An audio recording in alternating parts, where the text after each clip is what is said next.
Hey, Lee here from Redline Detection. Here to talk to you a little bit today about how important a smoke machine is for evap testing. One of the common misconceptions about evap testing and a smoke machine is that you simply hook up the machine and look for smoke. So today we're going to go over some basic do's and don'ts, give you some of the pointers on how to use the machine properly in finding your evap leaks and doing the correct diagnostics. When I do evap testing, as opposed to searching under the hood for the evap port adapter that half the time you can't find and isn't on most of the Japanese cars anymore anyway, I prefer to use the Easy Evap. It's very simple. Simply install the gasket, which I've already done, remove the protective layer, and press it down firmly over the filler neck to make sure you have a good seal, and you're ready to hook up your machine and start doing an evap test. Okay, now that we've got our machine hooked up, there's one more thing we have to do before we actually start checking the system.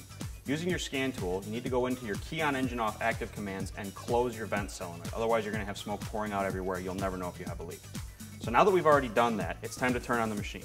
So all we want to do is fill the system full of smoke and wait to see if we can build pressure and our flow meter falls. Even though the flow meter ball falls to 0, that doesn't necessarily mean you have a sealed system. What you're going to want to do at that point is lock out the system and monitor your decay gauge. That's the reason your gauge is so important.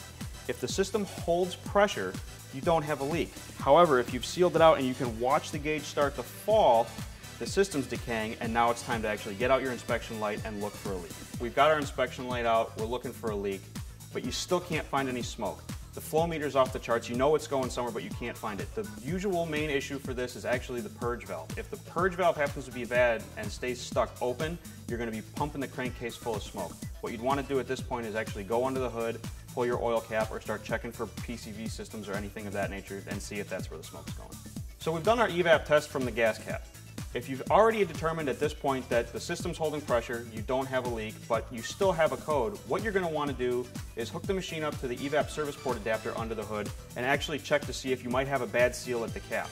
If it's a bad cap, it could be one of two things. It could simply be a bad cap, or it could be a mating issue between the gas cap gasket and the filler neck housing surface. So as you can see, evap testing with a smoke machine is a very, very simple process. But you also see the importance of a gauge. Without the gauge, there's no real way to determine whether or not you really even have a leak in the system. With the gauge, it's simple, it's quick, and it's effective.